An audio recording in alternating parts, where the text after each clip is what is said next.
오늘은 8페이지부터 하면 되죠. 재무회계 이론입니다. 저번 시간에 선입선출법 위주로 해서 재고자산 평가 방법을 보고 있었어요. 이어서 보겠습니다. 37번 8페이지입니다. 재고자산의 원가 흐름에 대한 가정 내용 중 틀린 것은, 이게 그 방법 이야기하는 거죠. 평가.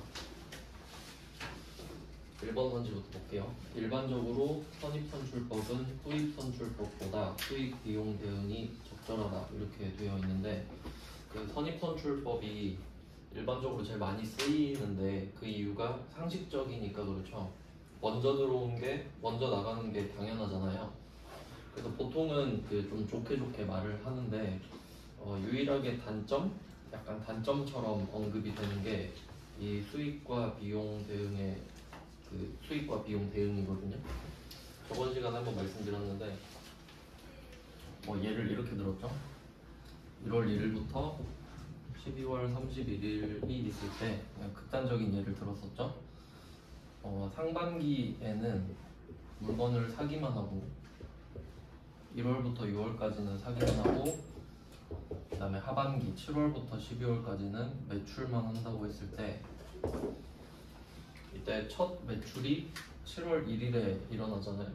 상반기에는 사고 하반기에는 파니까. 그럼 이때 이 매출은 현재 수익이 되죠. 7월 1일에 팔았으니까. 그럼 이때 선입선출법 같은 경우는 1월 1일 걸 팔잖아요. 그럼 이게 원가가 되죠. 그럼 이 원가는 과거가 되잖아요.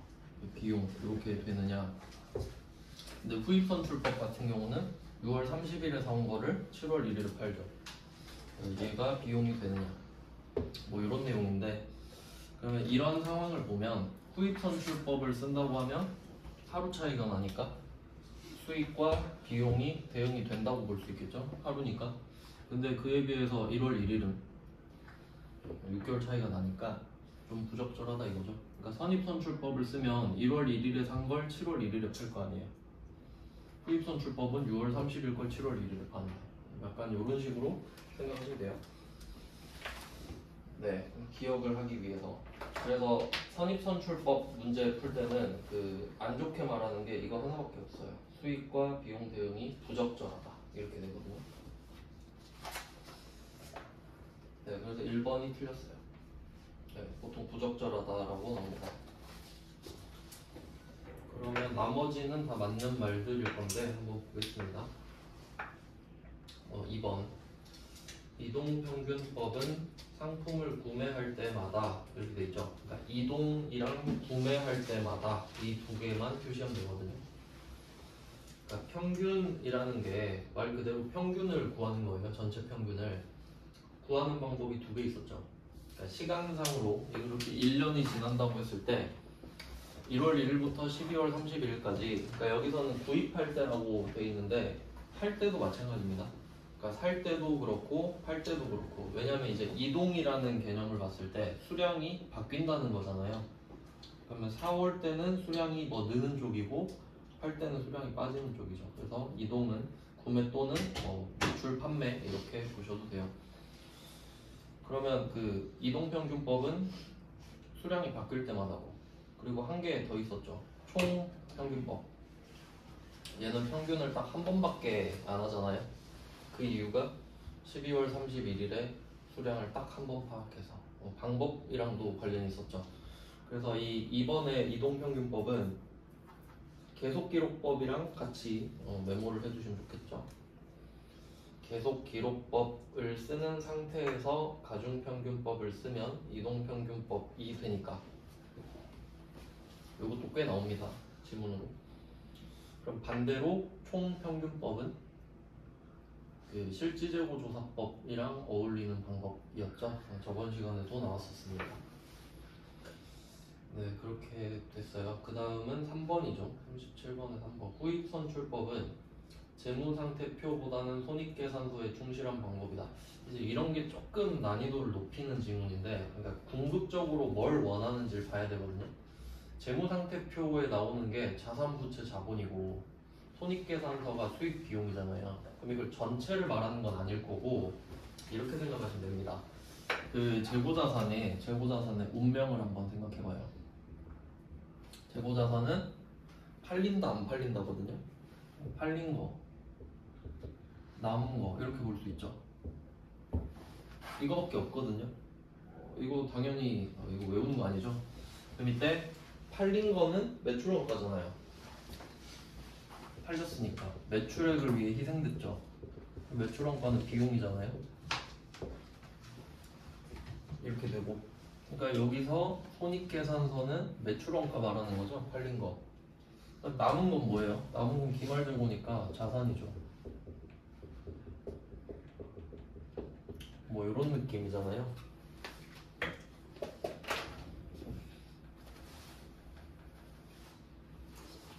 그러면 이때 손익계산서에 충실한 방법이다를 어떻게 해석해야 되냐면 37번에 1번 선지 있잖아요. 선입선출법이 수익비용 대응이 부적절하다. 그러면 3번은 후입선출법은 손익계산서에 충실하니까 수익비용 대응이 적절하다 이런 뜻이잖아요.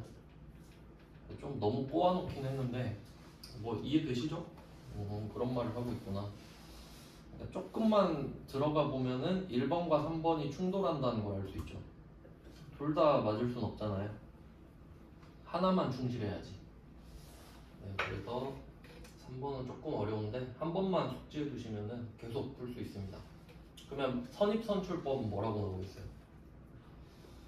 손익계산서보다 재무상태표에 충실하다고 할 수 있겠지.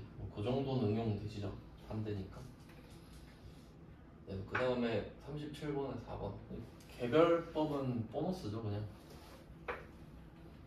네, 충실하죠. 실제 물량의 원가 대응에 충실하죠. 그러니까 완벽하게 충실하죠. 네, 이게 원칙인데 이게 잘 안 되니까 선입선출법을 주로 쓴다고 말씀을 드렸습니다. 37번은 3번 선지, 네, 이거랑 1번 같이 보시면 되겠고, 그 다음에 38번 보겠습니다. 38번 틀린 거 썼는데 1번은 개별법이고요. 실제 물량, 원가 흐름을 정확하게 일치시킨다. 37번에 4번이랑 같은 맥락이죠. 맞는 말이고, 그 다음에 38번에 2번 이동평균법은 수량이 바뀔 때마다 이렇게 표시하면 되죠. 이동 수량이 바뀔 때. 그러니까 좀 계속 다르게 표현을 하고 있습니다. 본질은 같지만.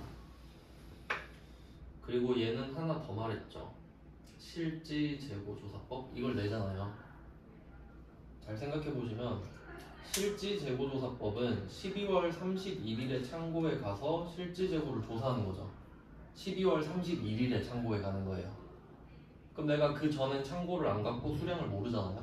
그러면 내가 이동평균을 어떻게 해? 그러니까 얘는 총평균밖에 할 수가 없죠. 실지재고 조사를 하면. 그러니까 여기서는 실지재고조사법이 아니라 아까도 말씀드렸던 계속기록법을 해야 이동평균법이 가능하죠. 꽤 나옵니다. 낼 게 이거밖에 없기 때문에. 그래서 틀렸죠. 38번에 2번. 그래도 이 정도면 좀 괜찮은 것 같고, 그 다음에 3번 제일 많이 내는 형태죠. 후입선출법은 물가 하락 시 선입선출법보다 이익이 상대적으로 과대 이상입니다. 이거 푸는 거 알려드렸죠. 하도 많이 나오니까 그냥 공식을 제가 만들었잖아요. 공식은 딱 하나만 기억하는 거죠. 선입선출법. 선입선출법 그리고 물가가 오를 때. 요것만 우리는 기억할 겁니다. 이게 일반적이니까. 그러면 우린 이걸 알고 있는데 그 이익만 써볼게요. 이익은 과대계상됩니다. 이렇게 나왔었죠. 이익이 조금 더 크게 보인다. 일시적으로. 그러면 지금 이 문제를 반영을 했을 때 후입선출법이고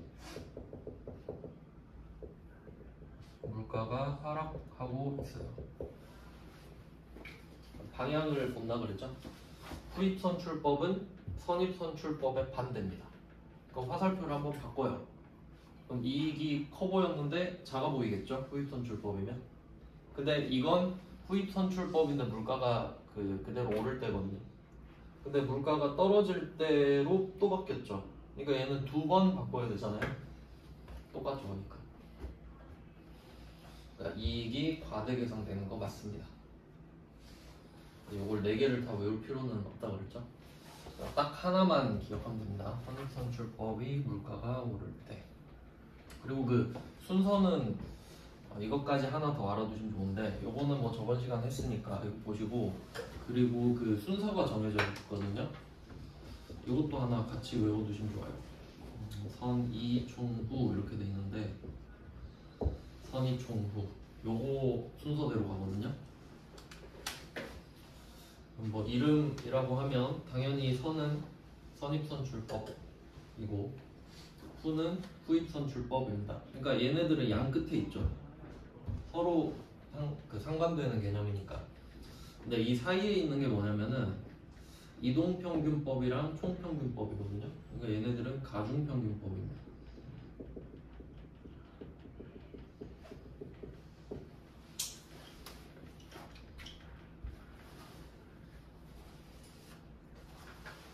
네, 뭐 이런. 그러면 이거 어떻게 해석하냐면 이 두 개를 묶어야 되거든요. 이 두 개 같이 봐야 돼요. 이 두 개. 이거는 다 끝나는데, 그럼 지금 선입선출법일 때 물가가 오른다는 가정을 하면 이익이 크다고 했잖아요. 크다고 했죠? 그럼 얼마나 크냐 이거지. 제일 커요. 무조건 이 순서대로 이렇게 간다. 그러니까 이 두 개만 외우면 다 풀어요. 순서가 이거기 때문에. 그래서 뭐 이 중간은 뭐 같다고 해도 돼요. 같을 수도 있다 뭐 이런 식으로 하거든요.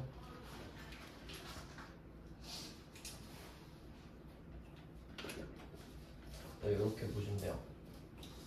그러면 그 반대로 선입선출법인데 물가가 오르면은 그 이익이랑 매출원가가 반대잖아요. 매출원가는 작게 보이죠. 그럼 얼마나 작냐 하면은 제일 작지. 다 돌리면 돼요. 고등어 응용할 수 있겠죠. 고등어 2개밖에 없죠.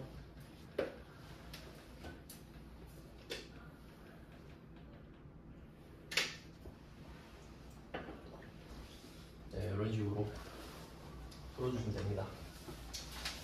이거를 제대로 파는 방법이 있고요. 근데 솔직히 이게 가성비가 좀 안 좋잖아요. 나 외우기 싫다 그러면 속어법으로 풀어야죠. 38번에 4번 보시면은 선입선출법은 수익 비용 대응이 부적절하다. 이런 걸 주워 먹으면 되죠. 그럼. 그래서 뭐 답이 2번인데 이 정도면은 좀 수준이 꽤 있는 문제죠. 쉬운 게 딱 하나 있는 게 아니니까.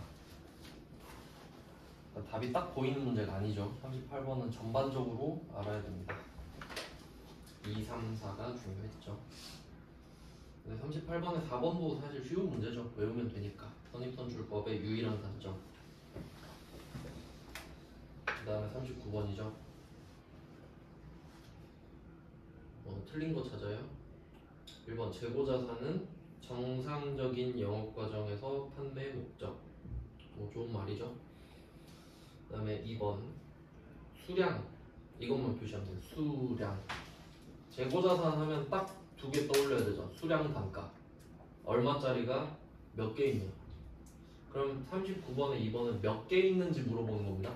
그러면 어떻게 몇 개가 있는지 알까 생각을 해야 되죠. 첫 번째는 팔 때마다 기록하는 거죠. 살 때마다 기록하는 거죠. 계속 기록법 맞고요.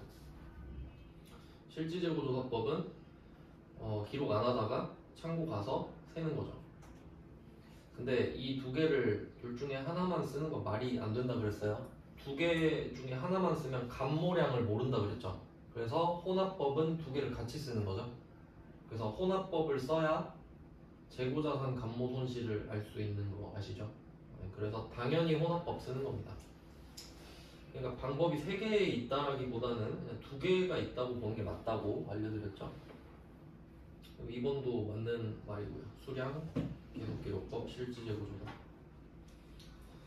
그 다음에 39번에 3번 단가 나왔죠. 단가. 그러니까 수량, 단가 다 나왔잖아요. 한번 볼게요. 개별법. 요거는 그 들러리로 잘 나오죠. 동네 구기조에는. 선입선출법, 얘가 주인공이고 사실. 후입선출법도 들러리죠. 그 다음에 가중평균법. 그러니까 이게 용어를 알려드린 이유예요. 총평균법, 이동평균법이라고 말할 때도 있고 그냥 묶어서 가중평균법이라고 말할 때도 있으니까. 그러면 이 문제는 쉬운 편이죠. 4번이 답이겠네. 뭐 왜 틀렸는지 뻔하잖아요. 39번에 4번은 계속기록법이랑 총평균법이 안 맞는 거를 아시면 되겠죠. 계속기록법은 이동평균법이잖아요. 계속 바뀌니까. 그 다음에 실질재고조사법은 총평균법이고. 이거 잘 나오죠. 정답으로도 오답으로도 잘 나옵니다.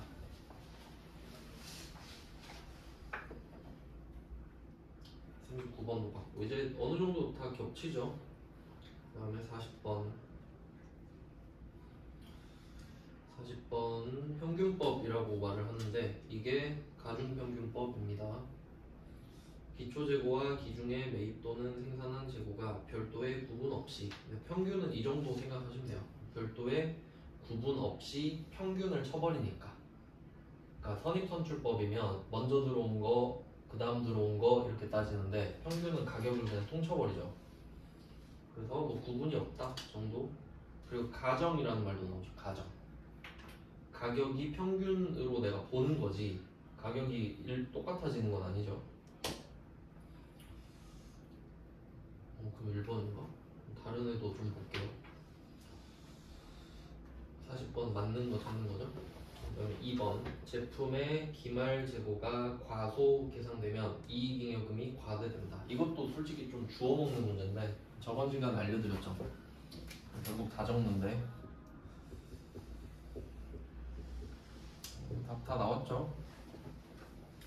선입선출법인데 물가가 오를 때 기말 재고부터 제가 시작을 했었는데 기말 재고는 남아있는 거죠, 말 그대로.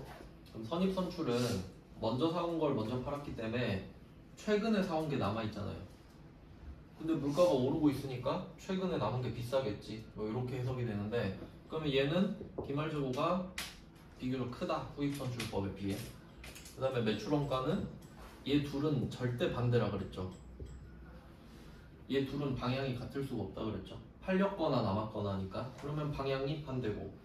그리고 매출원가는 비용이니까 이익이랑 방향이 또 반대죠. 그래서 결과적으로 기말재고랑 이익은 방향이 같죠. 같다고 해야 되는데 이거는 같다라고 보시면 됩니다. 얘 둘은 반대니까. 반대니까 얘 둘은 같죠. 그러니까 재고랑 이익은 절대 다를 수가 없습니다. 방향이. 그냥 뭐 주워 먹는 문제입니다. 완전. 그래서 40번과 2번은 틀렸어요. 기말재고 과소면 이익잉여금도 과소입니다. 이익이 이익잉여금이 되는 거니까 이 정도는 아셔야 되죠.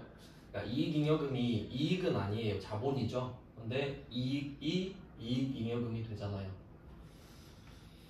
그 다음에 40번에 3번 수량 나왔죠. 수량 뭐 바로 딱 보이지 않나요? 개별법 껴있잖아요. 개별법은 가격을 개별적으로 보겠다는 겁니다. 수량이 쉽잖아요. 창고에 갈 거냐, 팔 때마다 적을 거냐, 이거 잘 기억해 두시고.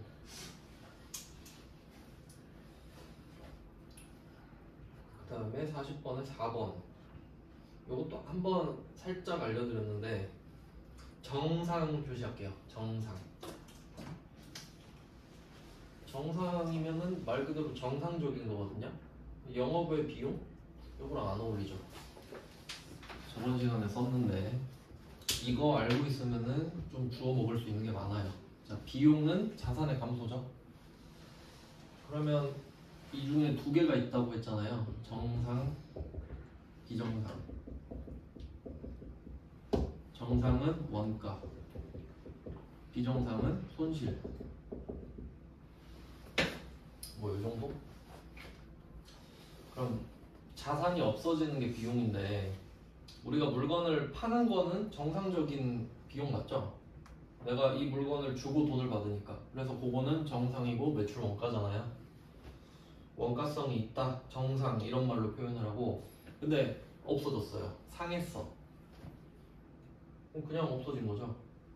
그러니까 여기서 정상적으로 재고자산 감모손실이 발생했다라고 하면은 얘는 원가로 예, 원가로 맞죠? 팔린 걸로 맞고, 그 다음에 비정상적인 재고자산 감모손실이 나오면은 영업 외 비용으로 하는 겁니다. 요거는 공용이에요. 원가에서도 이거 잘 나오거든요.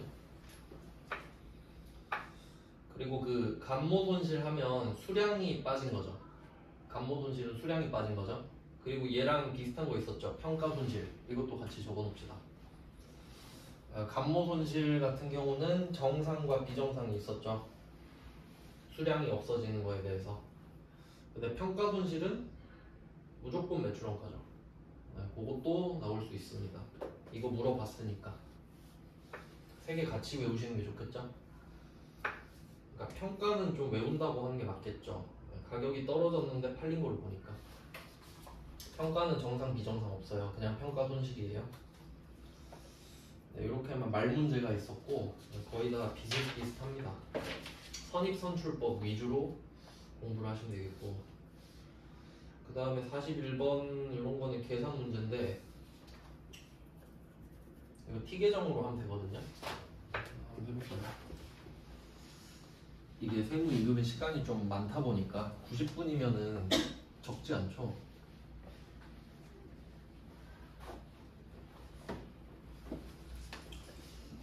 T계정으로 풀면 돼요.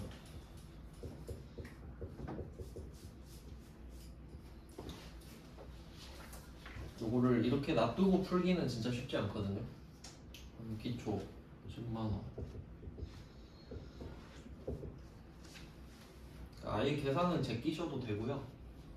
한번 그 찔러보고 괜찮으면 풀고 아니면 버릴 수도 있잖아요. 근데 무조건 포기하기엔 좀 그래요. 시간이 많다 보니까. 회계 1급 같은 경우는 60분이라 이론을 계산 문제는 건드리지도 마라 그러는데 세무는 90분이면은 저는 학생 때 50분 남았거든요. 노가다 문제도 풀 수 있잖아요. 기초 10만원. 그 다음에 매입이 65만원.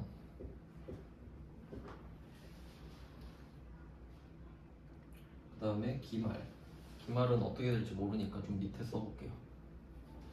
기말 13만원.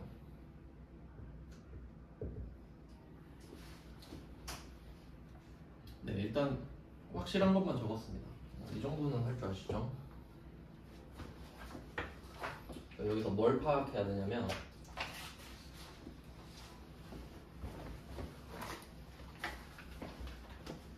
차변은 끝났습니다. 재고자산이 늘어나는 방법은 작년에 팔다 남은 거 받는 거랑 사오는 거밖에 없죠. 그래서 합치면 75만원. 일단 이거는 뭐 고정이 됐습니다. 그럼 이제 대변이 어떻게 되냐 이건데, 이제 여기 뭐 들어가는지 아시죠? 매출 원가 들어가잖아요.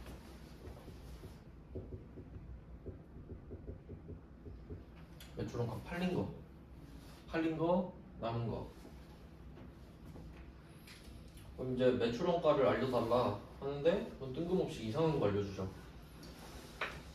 여기서 뭘 표시하셔야 되냐면 그 매출액 80만원이랑 밑에 매출 총 이익률 25% 이 두 개 묶으셔야 돼요. 이 두 개는 빼면 안 돼요. 이것도 좀 상식적으로 알아두셔야 되는데 시간을 내서 좀 이해를 하시는 게 좋거든요. 이거는 살아가면서 엄청 도움이 많이 되는 거예요. 퍼센테이지 구하는 게. 그러면 매출 총 이익률이잖아요. 그럼 여기서 두 개 표시해야 돼요. 매출 이익, 매출과 이익 두 개 나오죠. 상식적으로 생각해 볼게요. 이거 우리가 좀 궁금하지 않나?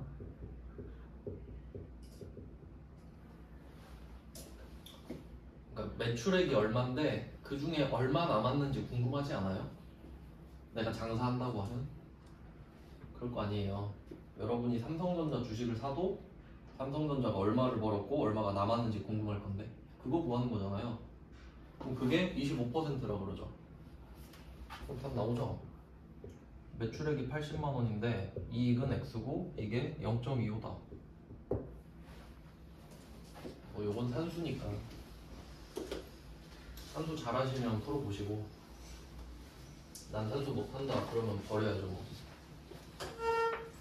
요 정도는 암산이 되는 금액 아닙니까? 20만 원이잖아요. 그러니까 80만 원어치 팔았는데 80만 원어치를 팔았는데 그게 이익이 25%가 남았다. 그럼 80만 원은 내가 팔아서 진짜 받은 돈이고 그럼 이 20만 원은 어떻게 나온 거예요? 80만 원 빼기 60만 원으로 나왔겠지. 맞죠? 그러니까 이익을 구해서 비용을 찾아라 이 말 아닌가요? 이것도 좀 적용이 되시면 좋은데 이런 문제 정도는 좀 많이 나오거든요. 기본이니까. 그럼 이때 수익이 80만 원이고 비용이 얼마인지 모른다는 거잖아요. 그리고 이익만 알려준 거죠. 20만 원 찾았으니까. 이 X가 20만 원이잖아요. 그럼 비용 얼마냐고? 60만 원이죠. 그러니까 이게 매출원가지. 이 정도는 할 줄 아셔야 됩니다. 그러니까 이게 그 시험장에서 문제를 푸냐 못 푸냐를 떠나서 그냥 알고 계셔야 된다는 거예요. 그래서 20만 원이 들어가죠. 60만 원 들어가요. 60만 원. 이익이 20만 원이고 여기 20만 원 쓰는 거 아니죠? 어떻게 20이 나왔는지 구한 거니까 지금 60만 원 때문에 20만 원 남았잖아요. 그러면 75만 원이 돼야 되는데 2만 원이 부족하죠. 뭐겠어요? 간모겠지. 간모 아니겠습니까? 간모 손실 구하라는데 지금. 그리고 또 구분해야 될 게 있죠. 지금 여기서 재고자산 간모 손실을 구하라고 하는데 이게 지금 계정 과목이 아닙니다. 그러니까 재고자산 간모 손실이라는 계정 과목이 있잖아요. 근데 그 계정 과목은 이거 잘 알아야 돼요. 간모가 정상 비정상 있다 그랬죠. 정상은 매출원가 쓴다 그랬죠. 비정상만 영업의 비용이라고 했잖아요. 그러니까 여기선 계정 과목이겠어요? 아니지. 그러려면 정상 비정상을 알려줘야 돼요. 그것까지 디테일을 챙겨놓으시면 좋습니다. 이해되셨나요? 그러니까 여기서 재고자산 간모손실은 개념을 말하는 거라고. 그러니까 얼마 없어졌어? 라고 물어본 거지 계정 과목으로 물어본 게 아니에요. 계정 과목 물어보려면 정상 비정상이 나와야 되거든요. 그것까지는 아니죠. 그러니까 전 그냥 간모라고 적을게요. 헷갈릴까봐 혹시. 이 정도는 좀 추천할 만한 문제입니다.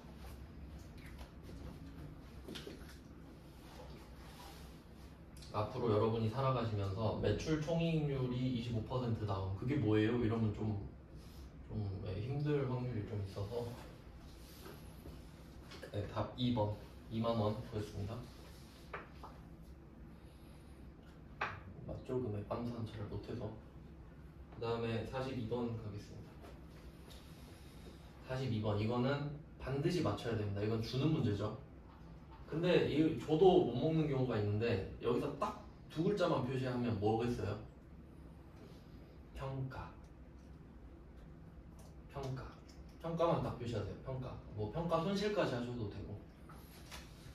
그러니까 이게 평가 손실이 뭐가 중요하냐면 간모 손실이 아니란 소리죠.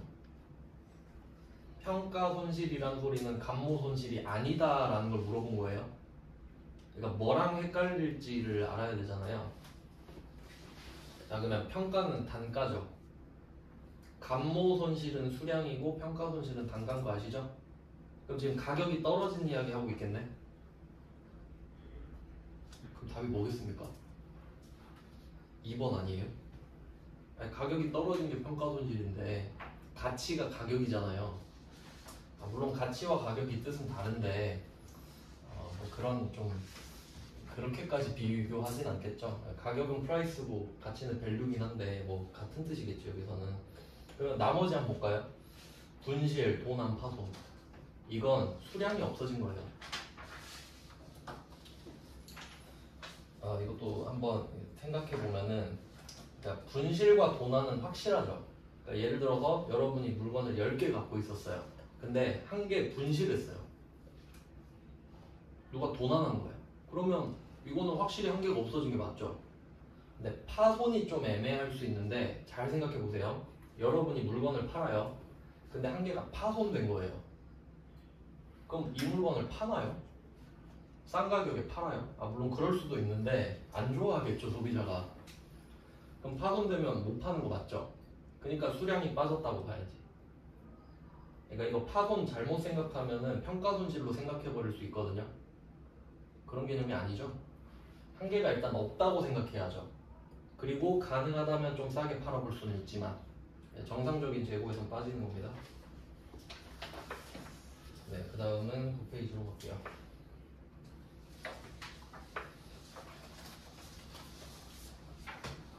재고자산 문제가 꽤 많죠. 9페이지 43번 보겠습니다. 여기서 저가법만 표시하시고요. 저가법. 둘 중에 하나만 표시하시면 됩니다. 저가법이 나오면 바로 평가가 떠올라야 돼요. 재고자산 평가. 재고자산 평가.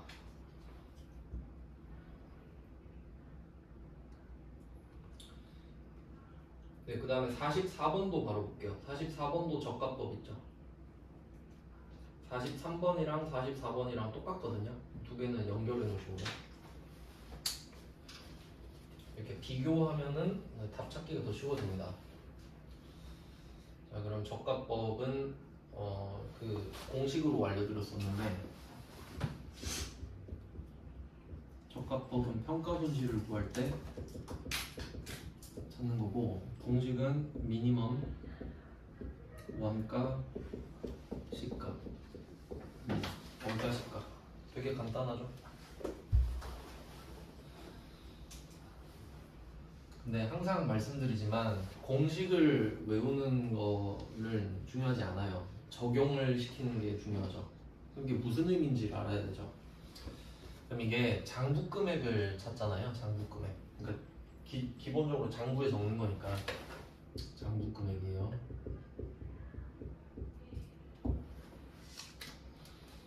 그럼 우리가 재고자산을 취득할 때 사왔든 만들었든 장부에 얼마로 적어요? 원가로 적죠. 매입 원가, 제조 원가를 쓸 거 아닙니까? 맞죠? 그럼 얘로 적혀 있잖아요 이미.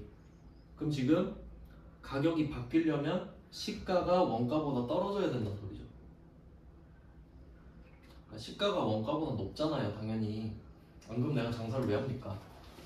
이거 하나 만드는데 8,000원 썼고 10,000원에 팔 생각이다 이거잖아요. 근데 둘 중에 8,000원이 더 적으니까 원가로 그냥 기록해라. 근데 10,000원에 팔고 싶었는데 이게 시세가 7,000원으로 떨어졌어요. 그럼 그때는 7,000원으로 바꿔라 이거죠. 그럼 그 1,000원이 평가손실이 되잖아요. 그러니까 시가가 원가보다 떨어질 때만 회계 처리를 한다고요. 그러니까 평가손실이지. 맞죠? 그러니까 저가법을 쓴다는 것 자체가 평가 이익은 나올 수 없다 그랬죠. 절대 나올 수가 없잖아요. 그러니까 이런 거를 이해해 놓으셔야 된다고요. 평가 손실은 있는데 왜 평가 이익은 없지? 그럴 수 있잖아요. 저가법이니까 없지. 그럼 왜 평가 이익은 없나요? 라고 하면은 평가 이익은 팔았을 때 느껴야죠. 8,000원짜리를 10,000원에 팔았을 때 느껴야죠. 2,000원 벌었다. 그게 평가 이익 아닙니까? 근데 그건 처분이익이죠 정확히 말하면. 그래서 결론은 재고자산은 평가 이익이 없다. 자, 그러면 내용을 볼게요. 그러니까 저가법을 적용하는 사유에 해당하지 않는 것은 이걸 생각해봐요. 저가법을 적용하는 사유가 아니다. 그러니까 가격이 떨어진 게 아니다. 이거 좀 하나씩 보죠. 괜히 국어적으로 접근하면 헷갈리니까. 자, 1번 동그라미 1번 43번에 키워드 딱 표시할게요. 체화. 자, 장기 체화라고 하셔도 되고 체화만 표시하셔도 되는데 이 체자가 그 지체된다 이런 느낌이에요. 뭐 교통체증이나 뭐 정신지체 이런 거 들어보셨죠? 그러니까 체는 늦는 거잖아요. 늦게 된 거예요. 그러니까 이거를 빨리 투입해야 되는데 만들어야 되는데 늦어지는 거죠. 계속 뭐 무슨 이유로든 간에. 그리고 1년을 표시하셔야 됩니다. 1년과 장기체화. 네, 뭐 이렇게 보시면 되는데 그럼 밑에 44번에 1번 보세요. 똑같이 장기체화 있죠. 근데 얘는 뭐가 이상하죠? 2년? 회계는 1년을 기준으로 하지 2년을 기준으로 하는 건 없습니다. 1년까지가 유동, 그 뒤로 비유동 뭐 이런 식으로 했잖아요. 근데 뭐 2년은 들은 적 없지 않나요? 2년이 틀린 거 2년이. 그래서 44번은 1번이 틀린 겁니다. 2년이 아니라 1년으로 가야했거든요. 그러니까 1년 안에 투입을 못해. 그게 곧 장기 채워줘. 그리고 뭐 그 정도 의미로 보시면 되고, 그 다음에 다시 43번으로 올라가서 2번 진부, 이것만 표시할게요. 진부. 요것도 일상생활에서 한번 생각해봐요. 그 보통 저는 진부 하면은 그 뭐 부장님 농담 이런 거 생각나는데, 부장님 농담은 진부 하잖아요. 그 진부가 뭡니까? 유행에 뒤처졌다. 유행에 뒤처지면 어떻게 돼요? 가격이 떨어지죠. 아무도 안 찾잖아요. 그러니까 부장님 아무도 안 찾잖아요. 그러니까 진부하면 가격 떨어지는 거 맞죠? 그런 내용이에요. 그러니까 좀 그 맥락보다는 단어가 끝나요. 그냥 장기체화 끝, 진부 끝 이런 느낌이지. 그 다음에 3번이 좀 복잡한데 4번을 먼저 보죠. 4번은 딱 나오죠. 가치 하락. 끝났죠. 그래서 딱 보면서 공통점을 찾아보세요. 43번에 1, 2, 4를 보면서 가격이 떨어질 수밖에 없겠네. 뭐 이 정도 느끼면 되죠. 그러니까 수량이 빠지는 게 아니잖아요. 얘네들은. 그럼 답이 3번이죠. 요걸로 답 잘 되거든요. 이유를 생각해 볼게요. 원가가 하락했다 그러죠. 원가 비용이죠. 원가는 비용 맞죠? 그 원가가 하락하면 안 좋은 건가? 좋은 거 아니에요? 그러니까 의미 부여를 좀 해놓으시면 좋거든요. 근데 저는 좀 세법이나 뭐 회계할 때 좀 헷갈리면 의미 부여를 해요. 그러니까 예를 들면 내 기준에서 좋아 보여. 그러면 굿 써놔요. 안 좋은 거 같으면 배드를 써놔요. 나 다음에 볼 때 도움이 좀 돼요. 그 원가가 하락하면 이게 나쁜 건 아니잖아요. 절대 좋은 거잖아요. 근데 지금 평가 손실 이야기하고 있죠. 안 맞잖아. 평가 손실은 배드인데. 그러니까 이렇게 방향성을 찾는 거죠. 평가 손실을 찾으라고 했는데 배드를 찾으라고 했는데 이건 굿인데? 그럼 아니죠. 원가가 하락. 좋은 거다. 그럼 이익이 커지잖아요. 그럼 이 제품을 많이 만들고 싶지 않을까? 상식적으로 생각하시면 되고. 그 다음 44번 이어서 볼게요. 2번 손상. 파손이랑 같죠? 근데 요거는 손상은 정확히 말하면 가치가 떨어졌다고 말을 하는데 그 감가상각이랑 좀 감가상각이랑 비교해서 말씀드렸죠. 그러니까 그 예를 들어 여러분이 자동차를 타면서 가치가 떨어지는 건 감가상각이라 그러죠. 근데 포구 내려가지고 나 지하주차장에 차가 잠겨버렸어요. 침수차 된 거야. 그럼 그건 손상이죠. 그러니까 이건 좀 상대적입니다. 가격이 떨어졌을 수도 있고 아니면 아예 수량이 빠졌다고 볼 수도 있는데 여기서는 평가 손실을 아예 언급을 했기 때문에 수량이라고 해석하는 건 조금 무리가 있죠. 왜냐면 44번에 3번이 답이니까.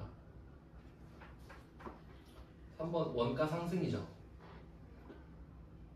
원가 상승 기분 안 좋잖아요. 그러니까 가격 떨어지지. 이거 만드는데 원가가 상승한 거예요. 그럼 여러분이 이 물건을 안 만들고 싶을 거 아니에요. 그 정도로 생각하시면 됩니다.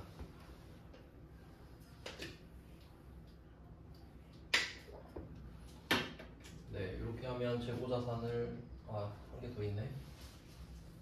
다음 45번. 자, 요거는 우리가 이미 했습니다. 한번 볼게요. 틀린 거 찾을 겁니다. 1번 재고자산은 수익을 인식한 기간의 매출원가로 인식한다. 좀 그 주석을 달아볼까요? 재고자산, 자산 표시하면 되죠. 자산입니다. 자산. 그럼 이걸 갖고 있으면 자산이고 팔면 자산의 감소죠. 그게 곧 비용 아닌가요? 그게 매출 원가죠. 그러니까 재고자산은 안 팔렸을 때 쓰는 말이고 매출 원가는 팔렸을 때 쓰는 말이죠. 이 정도 이해하셔야 돼요. 그러니까 수익을 인식한 기간에 하는데 여기서 수익은 매출액이죠. 이 정도 기억하셔야 됩니다. 그러니까 계정 과목으로 치면 제품 매출이고 일상 용어로 쓰면 매출액이고 그 정도 이해할 수 있죠. 그러니까 재고자산은 자산, 수익은 제품 매출, 매출원가는 비용. 이게 딱 나와야 되죠. 맞는 말이잖아요. 근데 딱 봐도 2, 3, 4 중에 답이 있을 것 같지 않습니까? 2번 재고자산의 시가가 장부 금액 이하로 하락하여 발생한 평가손실. 여기서 볼 거는 평가손실밖에 없죠. 평가손실 딱 표시하시고 영업의 비용인가요? 매출원가라고 했죠.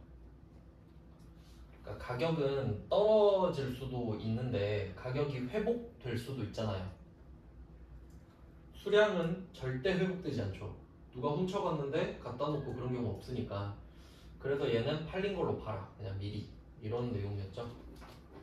그래서 평가손실을 외우셔야 돼요. 평가손실은 매출원가입니다. 당연히 이걸 내죠. 그 다음에 45번에 3번, 4번은 묶어두시면 돼요. 묶어두세요. 둘 다 감모손실이죠. 3번, 4번 감모손실 표시하시고 정상, 비정상 보이죠? 정상, 비정상. 정상은 매출원가, 비정상은 영업의 비용. 그 영업의 비용 이름이 재고자산 감모손실이고